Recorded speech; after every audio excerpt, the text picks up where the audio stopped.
नमस्कार। आज के इस एक्सप्लेनर में हम संपत्ति निर्माण यानी वेल्थ बिल्डिंग पर बात करने वाले हैं। हम सब जानते हैं कि पैसा कमाना एक बात है, लेकिन पैसे से पैसा बनाना वो बिल्कुल अलग गेम है। आज हम स्रोत सामग्री के आधार पर एसआईपीज के इर्द गिर्द के सारे भ्रम दूर करेंगे और देखेंगे कि कैसे आम धारणाओं से परे जाकर स्मार्ट तरीके से निवेश किया जा सकता है। तो चलिए सीधे इसमें गोता लगाते हैं और समझते हैं कि वेल्थ बिल्डिंग का ये रास्ता आखिर कैसे काम करता है। तो आज की हमारी चर्चा इन अहम पहलुओं से होकर गुजरेगी।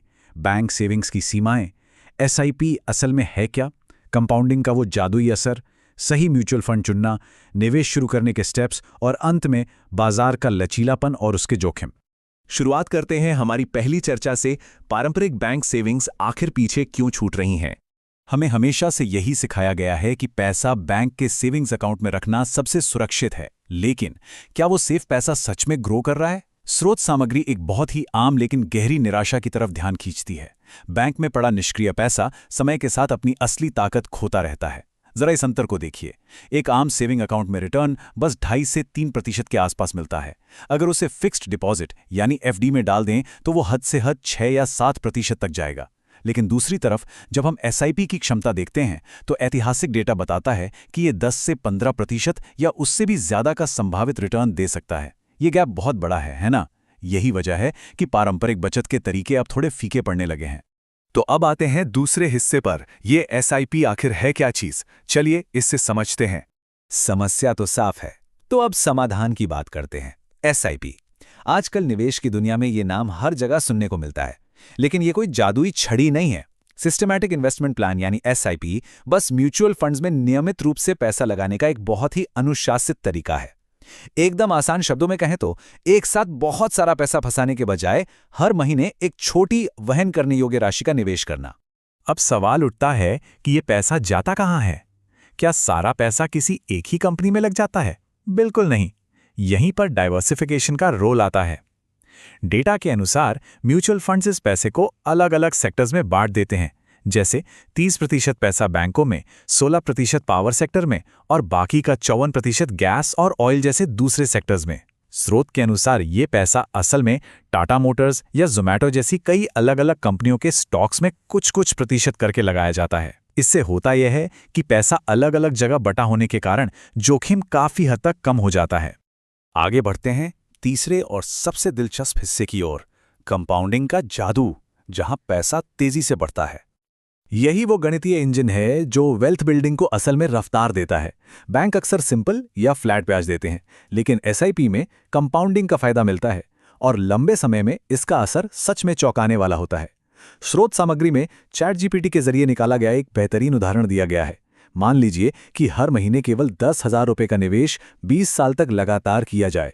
अगर कम से कम 10% का रिटर्न भी माने तो कुल राशि 76 लाख रुपए हो जाती है।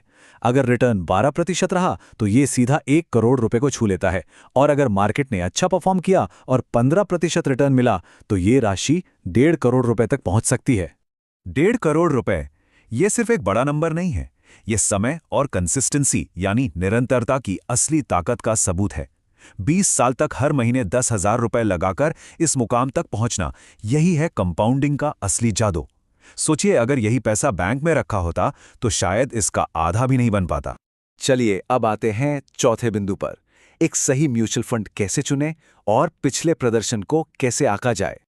ये सब सुनने में बहुत शानदार लगता है ना, लेकिन प्रैक्टिकली इसकी शुरुआत करने के लिए सही वित्तीय साधन का चुनाव करना जरूरी है। स्रोत में पिछले 3 वर्षों के ऐतिहासिक डेटा के कुछ उदाहरण प्रस्तुत किए गए हैं, जैसे एचडीएफसी स्मॉल कैप ने 16%, मोतीलाल ओसवाल के एक फंड ने 21% और आदित्य बिरला के एक फंड ने तो 29% तक का रिटर्न दिखाया है। यहां यह भी ध्यान देने वाली बात है कि मार्केट में स्मॉल कैप, मिड कैप और लार्ज कैप जैसे अलग अलग फंड्स होते हैं। इन ऐतिहासिक आंकड़ों को देखकर हम एक अंदाजा लगा सकते हैं कि मार्केट में कितनी बड़ी संभावनाएं मौजूद हैं। पर रुकिए, यहां एक बेहद जरूरी बात पर ध्यान देना है। स्रोत के क्रिएटर ने एक स्पष्ट डिस्क्लेमर दिया है जिसे जस का तस सामने रखना आवश्यक है। मैं कोई सेबी रजिस्टर्ड फाइनेंशियल एडवाइजर नहीं हूं, इसलिए अपनी रिसर्च खुद करें और अपने जोखिम पर ही निवेश करें। यह हमारे इस एक्सप्लेनर के लिए भी उतना ही सच है। याद रखिए, पिछला ऐतिहासिक डेटा चाहे कितना भी अच्छा क्यों ना हो, वो भविष्य की गारंटी नहीं होता। पैसा लगाने से पहले खुद का विश्लेषण करना और जोखिम को समझना बहुत ही जरूरी है। अब आगे बढ़ते हैं 5वें हिस्से की तरफ, निवेश की सेटिंग, यानी इसे शुरू करने के व्यवहारिक कदम। तो जब रिसर्च पूरी हो जाए और निवेश करने का मन बन जाए तो शुरुआत कैसे करें? आज के डिजिटल युग में ये प्रक्रिया सच में बहुत आसान हो गई है। पहला कदम एक डीमैट अकाउंट खोलना। स्रोत में एंजल वन जैसे प्लेटफॉर्म का जिक्र है। दूसरा कदम अपना पसंदीदा म्यूचुअल फंड सिलेक्ट करना। तीसरा कदम निवेश की राशि तय करना। अच्छी बात यह है कि कई फंड्स में सिर्फ 100 या 500 रुपए से भी शुरुआत की जा सकती है। और आखिरी कदम एक ऑटो पे की तारीख सेट करना, मान लीजिए महीने की 26 तारीख। बस इसके बाद हर महीने उस तारीख को पैसा खुद ब खुद कटकर निवेश हो जाता है, एकदम झंझट मुक्त।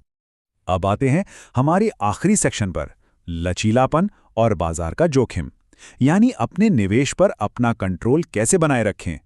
अक्सर एक डर होता है कि अगर ऑटो पे लगा दिया तो क्या पैसा हमेशा के लिए फंस गया? अगर किसी महीने हाथ तंग हुआ तो क्या होगा? इसमें घबराने की कोई बात नहीं है। सारा कंट्रोल पूरी तरह से निवेशक के हाथ में ही रहता है। अगर किसी महीने पैसे कम हैं तो उस महीने की एसआईपी को आराम से स्किप किया जा सकता है। ऑटो पे की तारीख बदलनी हो वो भी मुमकिन है। अगर चाहें तो एसआईपी को पूरी तरह से रोका या पॉज भी किया जा सकता है। और सबसे बड़ी बात, अपनी ज़रूरत के हिसाब से फंड्स कभी भी विड्रॉ किए जा सकते हैं, यानी निकाले जा सकते हैं। इसके अलावा अगर कहीं से एक साथ बड़ा अमाउंट आ जाए तो वन टाइम लमसम निवेश का विकल्प भी खुला रहता है। ये फ्लेक्सिबिलिटी ही इसे इतना शानदार और सुरक्षित बनाती है। लेकिन देखिए, लचीलापन अपनी जगह है और बाजार की सच्चाई अपनी जगह। ऐतिहासिक रूप से देखें तो 10 से 20 साल के डेटा ने मजबूत रिटर्न दिखाए हैं, जो अक्सर 10% से ऊपर ही रहे हैं। लेकिन बाजार में उतार चढ़ाव यानी फ्लक्चुएशंस आना तो तय है। मार्केट कभी एक सीधी रेखा में ऊपर नहीं जाता। रिटर्न पूरी तरह से इस बात पर निर्भर करता है कि मार्केट कैसा परफॉर्म कर रहा है। इसलिए इन निवेशों में सबसे अहम चीज़ है धैर्य। एक लंबी अवधि का नजरिया अपनाना बिल्कुल जरूरी है। तो इस एक्सप्लेनर के अंत में हमारे सामने एक बहुत ही गहरा सवाल खड़ा होता है। क्या निष्क्रिय बैंक सेविंग्स भविष्य की संपत्ति की असली क्षमता पर ब्रेक लगा रही हैं? आज हमने स्रोत सामग्री के आधार पर बैंक रेट्स, कंपाउंडिंग की गजब की ताकत और निवेश की पूरी प्रक्रिया को समझा। अब ये सोचने का वक्त है कि क्या पैसे को सिर्फ बचाकर रखना काफी है या फिर उसे बढ़ने का सही मौका देना ज्यादा अक्लमंदी है। इस चर्चा में शामिल होने के लिए बहुत बहुत धन्यवाद। यूं ही नई चीजें सीखते रहें और अपने फैसले हमेशा सोच समझ कर लें।